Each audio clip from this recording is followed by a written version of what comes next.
or get somebody to do it. Yeah. Yeah, I mean, you're looking for, I would go to the house and say, anyway, but,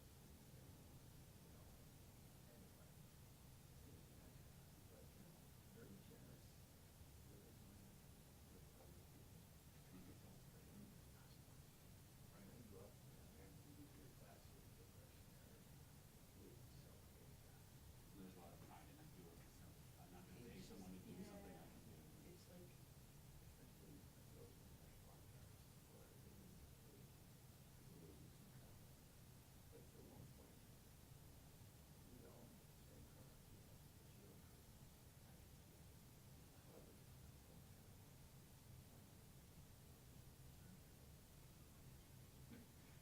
I even wanted that to try. Yeah. Yeah, I have it. I love it. If I had money, I would not have it. I mean, it's a great car.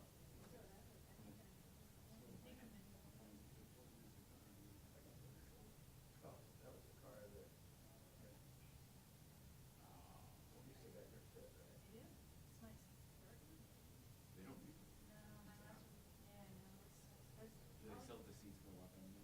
That was like one of the best features. It's like you laugh, but with a car that small, you'd be surprised how much you can pack in there because the seats can go up or down.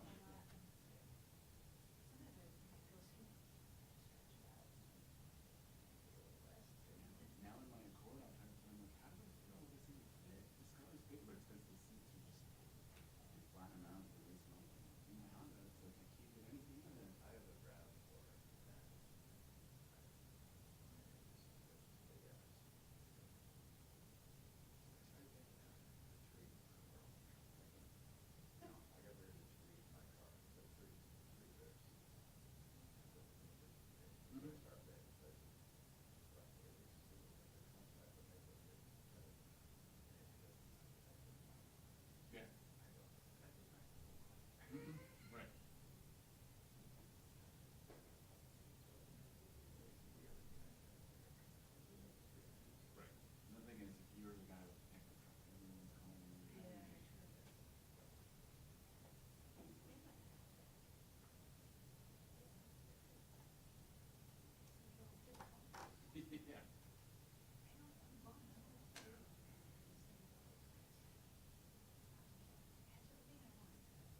Another thing is, if you're the guy with the pickup truck, everyone's calling you. Yeah. I mean, even the one that I bought, I could get 4 miles an hour. All right, thanks for your patience. Wow. Wow. Just about to go.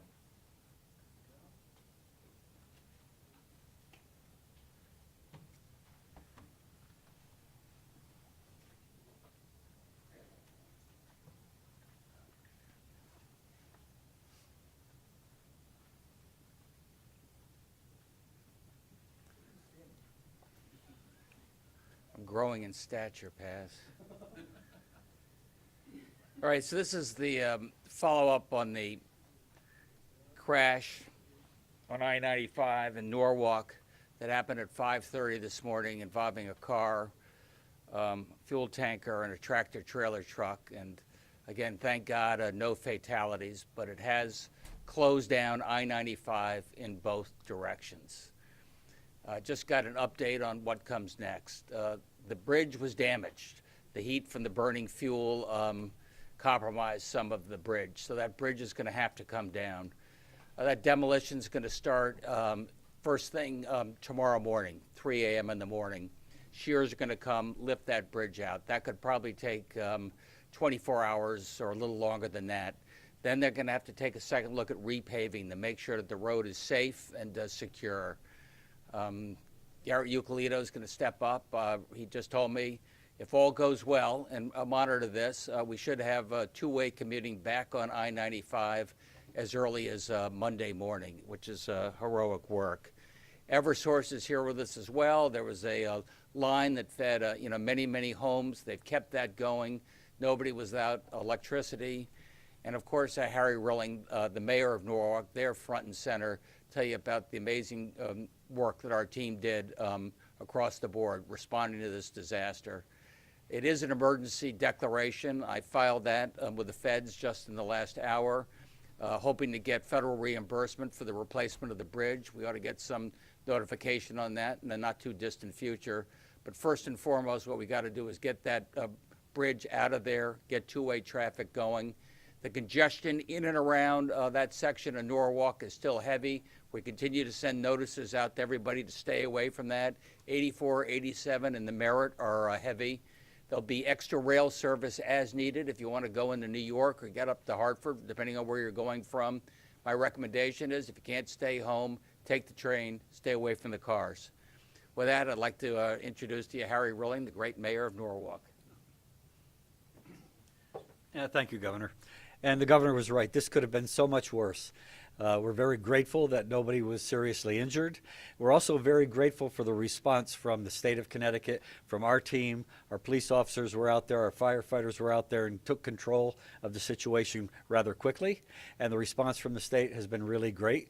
So we're optimistic that we're going to get moving forward. Things will get back to normal in Norwalk as quickly as we possibly can. We've scheduled some different staggering work times for people so that they can come in later, maybe go home earlier so we can reduce some of the traffic, but we're also asking a lot of our staff to work from home. So we feel that will keep some of the traffic off the road. We have extra officers on around the clock for the next couple of days. Firefighters will be there, extra firefighters for the next couple of days. So again, we think we've got everything under control, and we're optimistic we're going to move forward with this and get through it. So thank you. Garrett? Yep, good afternoon. So I do want to thank first the City of Norwalk, the Norwalk Fire Department, which is stationed right there, as well as Norwalk PD, and the first responders who really made sure that this was something that could have been much worse. Went pretty seamlessly. It allowed our DOT crews to do their work, the utility crews also, who have been doing work since the morning to ensure it's safe for everyone. This bridge is less than 10 years old, but the damage was pretty severe due to the amount of gasoline that was in the tanker, ignited directly underneath the bridge structure. The steel did begin to overheat and warp. And it is a contiguous beam bridge, which means the beams go across both spans of the highway. Unfortunately, it's not able to be safely reopened in either direction underneath that bridge. So we will be mobilizing a contractor to begin work tomorrow. They are in the process of bringing equipment into Connecticut to do the work. This is large equipment that we don't currently stage in Connecticut due to the size of doing this type of demolition. And we're hopeful that once we can start that work tomorrow morning, we'll be able to have the bridge completely removed. We'll work through the weekend and then hopefully have everything, as long as the weather holds out, have everything reopened for the commute on Monday morning. And I think that's it. So, Colonel? Thank you. I'd also like to thank our partners, Norwalk Police Department, Norwalk Fire, DOT, Deputy Commissioner Bergeron, and Bill Turner for their support through this, and all the others who I haven't mentioned. I'll give you a brief synopsis of what happened today. At about 5:30 this morning, Troop G was made aware of a 3-vehicle accident that occurred involving a passenger vehicle and 2 tractor trailers, one of them being a tanker truck carrying fuel oil. At this point, there were one occupant in each vehicle, so three people involved total. No one was injured, as indicated before, and we're very fortunate there were no fatalities or serious injuries. So we're very happy about that part at least. No enforcement action has been taken at this time. This is an ongoing investigation, and at the conclusion, we'll have more to report on that. Our response involved troopers from Troop G, the Fire and Explosive Investigative Unit, FEIU, the CSP Truck Squad, as well as the CSP Collision Analysis Reconstruction Squad, also known as CARS. They all responded to the scene and conducted a thorough investigation. We were able to map the scene and do inspections on all the vehicles involved. Our investigation it included taking measurements, gathering evidence, and interviewing witnesses and observations, as well as taking photographs. We're currently transitioned to a traffic diversion involvement at this point. Our troopers are posted in various locations throughout the diversionary route, and we're encouraging everyone to avoid the area. We're asking you to be patient. Obviously, the traffic is backed up at this time, and we're just looking for cooperation from the public to avoid the area. As the commissioner indicated earlier, we are looking to keep all of the commercial vehicles off of the parkways. We have troopers in the area to prevent them from entering those areas as well. We are out there. We're working to keep the roadway safe, and thank you very much. Colonel, you did need fuel oil, not gas. There was some reports of gasoline. Gasoline, I'm sorry, I misspoke, I apologize. Hi all. The Deep Emergency Response Unit has been on the scene since this morning. We believe approximately 4,000 gallons of gasoline spilled and was burned away, and approximately 4,000 gallons remained on the truck. That has since been recovered from the truck.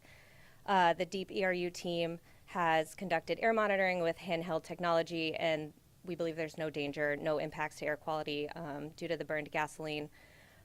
We also believe there's no impact to the Norwalk River or the harbor, and we are continue to remain on the scene with our spill cleanup contractors removing any gasoline that remains. And the Deep ERU team expects to remain on the scene overnight.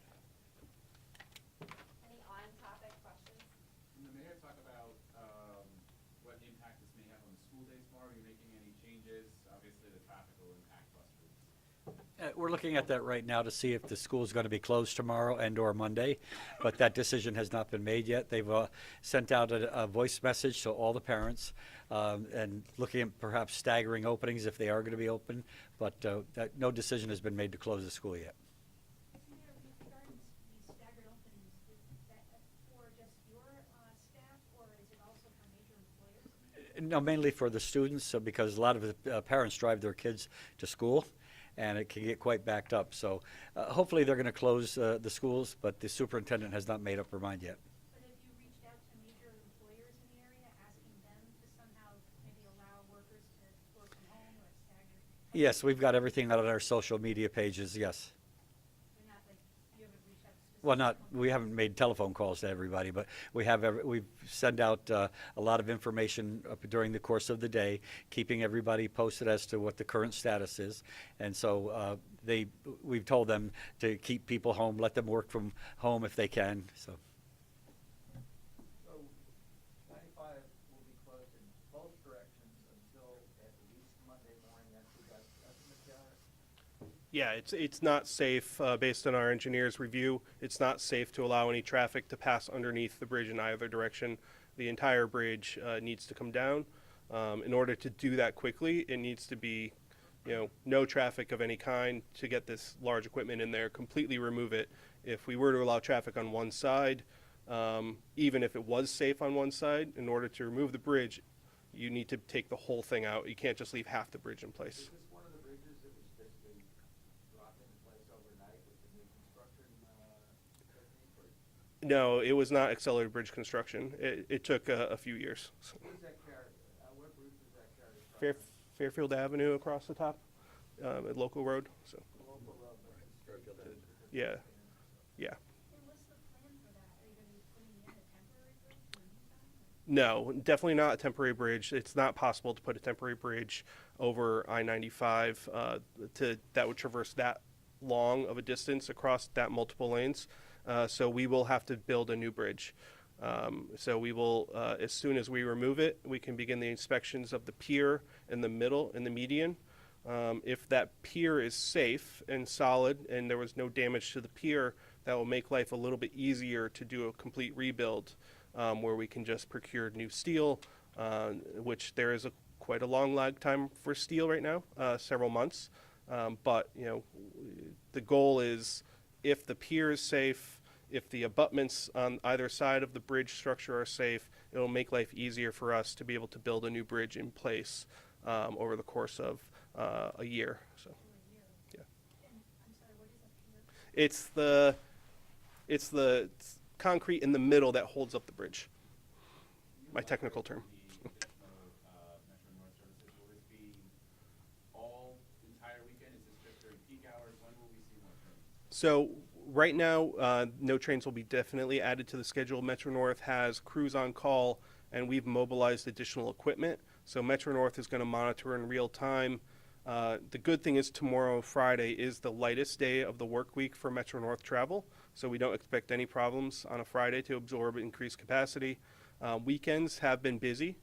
So we're going to monitor in real time what the passenger load is of those train sets. If Metro North needs to add additional train sets due to capacity issues, they'll have the ability to quickly mobilize and add those train sets on or add additional cars on. On a normal day, what is the traffic volume in that part of town? Average daily traffic volume through there is about 160,000, both directions combined. So. Would you describe those diversion plans for commuters and truck operators? Where are they going to be diverted to, and how could that impact potentially local traffic? Yeah, so I-95 northbound, it's closed at exit 14, so you'll be diverted off exit 14, and you'll re-enter at exit 15 northbound. When you're going southbound, you'll be diverted off of exit 15 onto West Street, and then you'll get back on at exit 14 southbound. If you're in a passenger vehicle, you could get onto Route 7, and if you were going to travel up, you could go all the way up to the Merritt Parkway, which would be exit 3. All commercial traffic would have to avoid exit 3, and they could get off either the West Street exit, exit 1, which is a Belton Avenue, exit 2, or the Grist Mill. Have you had any issues with commercial traffic trying to get on the Parkway? Not as much as you would think. People have been complying with that, and we do appreciate the buy-in from the public on that. What efforts are being done to get the word out about the truck diversion route, particularly since it's going to require people to take several routes starting in New York? I'm assuming there's cooperation with New York to have signage and alert Right. trucks. So you want to take that, Bill? Yeah.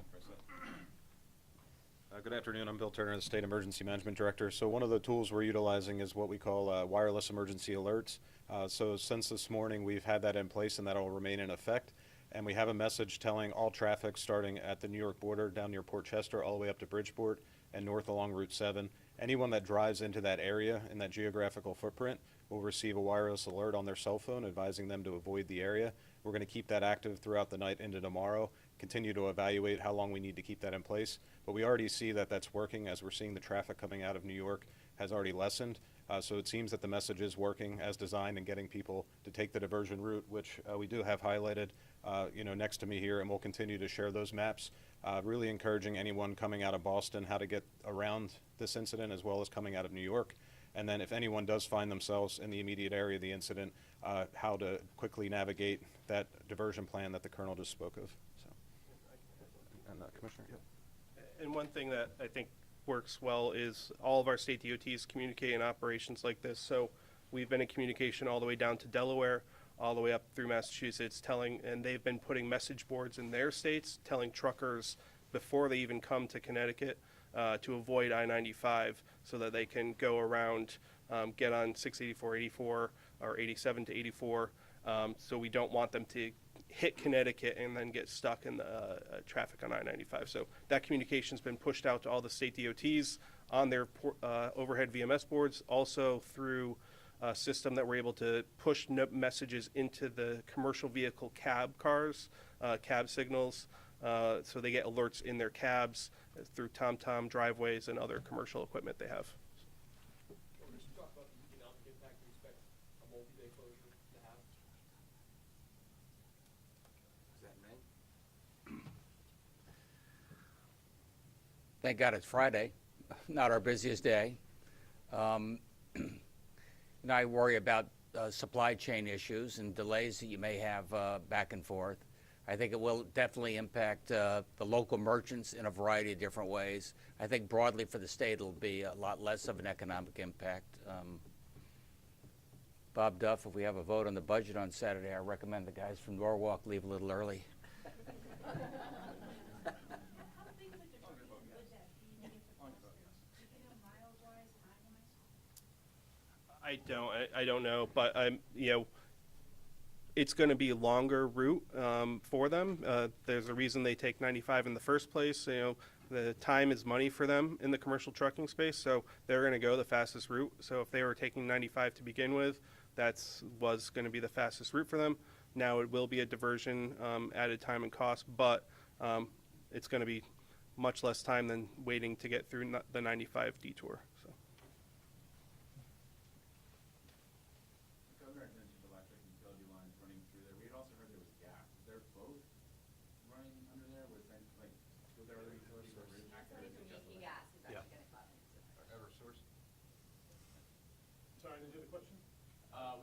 The governor talked about the electrical running through there. We had also heard there was gas lines. Were those impacted at all? Yeah, Eversource does not have any electric facilities on the structure.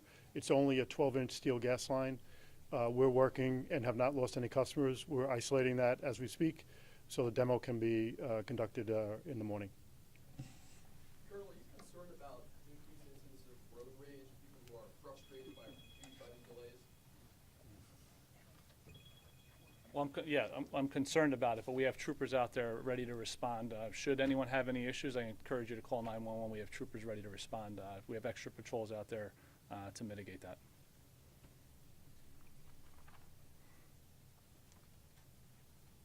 Hearing no further questions, thanks. Thank you, guys, really good work. Thank you. Great response.